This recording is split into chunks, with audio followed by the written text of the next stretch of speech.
Good morning, praise the Lord. ઈશ્વરનો આભાર માનીએ અને આવો આજના દિવસની શરૂઆત પણ પ્રભુનું વચન વાંચીને તથા ટૂંકું મનન કરીને પ્રાર્થના સહિત કરીએ. પ્રભુનું વચન કહે છે, પર્વત પર જાઓ ને લાકડા લાવીને મંદિર બાંધો, અને તેથી હું રાજી થઈશ ને હું મહિમાવાન મનાઈશ, એમ યહોવા કહે છે. હગ્ગાઈ પ્રબોધકનું પુસ્તક, તેનો 1લો અધ્યાય અને તેની 8મી કલમ. આજનો વિચાર, ખ્રિસ્તમાં અતિ પ્રિયવાળા મિત્રો, પ્રભુ ઈસુ ખ્રિસ્તના મહિમાવંત નામમાં આપ સર્વને સવારની પ્રેમભરી સલામ. વચન 1 પણ એમાં બાબતો 4 સમાયેલી છે. 2 આજ્ઞા અથવા આદેશ અને 2 પરિણામ અથવા તો ફળ. પ્રથમ 2 આજ્ઞા અથવા તો આદેશ જોઈએ તો પહેલી બાબતમાં 2 આજ્ઞા અથવા આદેશમાં પર્વત પર જાઓ. પહેલી બાબત એટલે માણસ જેમ ઊંચી ઊંચી જગ્યાઓ પર એટલે જઈને ઈશ્વરને શોધે છે, એટલું જ નહીં પણ પર્વત પર જવું એ મહેનત, કષ્ટ, પરિશ્રમ, સંઘર્ષમય કામ પણ બતાવે છે. વળી પર્વત પર જવું એ ઘણી બધી જગ્યાએ પ્રાર્થનાના સંદર્ભમાં પણ ઉપયોગ કરવામાં આવ્યો છે અથવા તો થયો છે. અને માટે જ ગીતશાસ્ત્રમાં ગીતકર્તા કહે છે તે મુજબ, હું અને તમે પોતાની મેળે એ પર્વત પર ચઢી શકતા નથી દેવની સહાય વિના. વળી આપણો પર્વત તો સ્વયં યહોવા દેવ છે, જેની તરફથી મને ને તમને આપણ સર્વને સહાય તથા મદદ મળે છે. કોણ એ પર્વત પર અથવા તો પર્વતની પાસે જઈ શકે અથવા તો પર્વત પર ચઢી શકે? તો તેનો જવાબ પણ ત્યાં આપવામાં આવ્યો છે કે જેના હાથ શુદ્ધ છે, જેનું હૃદય નિર્મળ છે, જેણે પોતાનું મન અસત્યમાં લગાડ્યું નથી, જેણે જૂઠા સોગંદ ખાધા નથી. પહેલા જ પ્રકરણમાં બીજી બાબત જોઈએ તો ત્યાં લખ્યું છે કે લાકડા લાવીને મંદિર બાંધો. એટલે આપણને થાય કે વળી આપણે ક્યાં કયું મંદિર બાંધવાનું છે? આપણે દેવની મંડળીરૂપી મંદિર બાંધવાનું છે.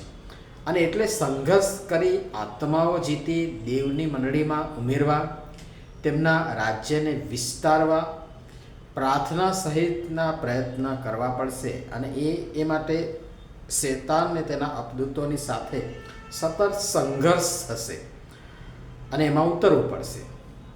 હવે 2 જે પરિણામ છે અથવા તો ફળ છે એ આપણે જોઈએ તો એમાં પહેલો ભાગ, તેથી હું રાજી થઈશ.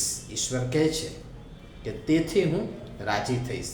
હા, દેવની ઈચ્છા અને પસંદગી પ્રમાણે જીવશો, કાર્ય કરશો, ઉદ્ધાર અને તારણની યોજનામાં ભાગીદાર થઈ કાર્યશીલ બની પ્રયત્ન કરશો તો દેવ અવશ્ય રાજી થશે.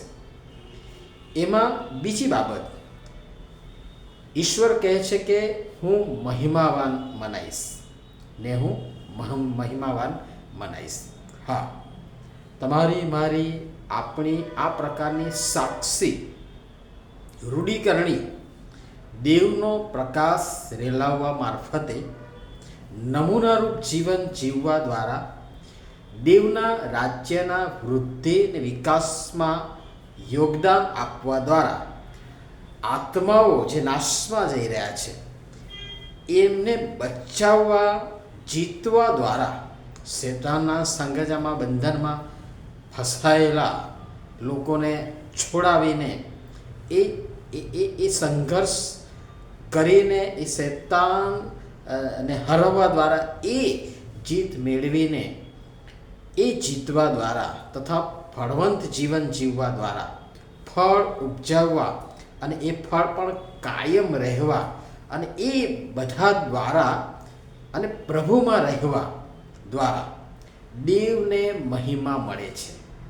દેવ કહે છે કે હું મહિમાવાન મનાઈશ.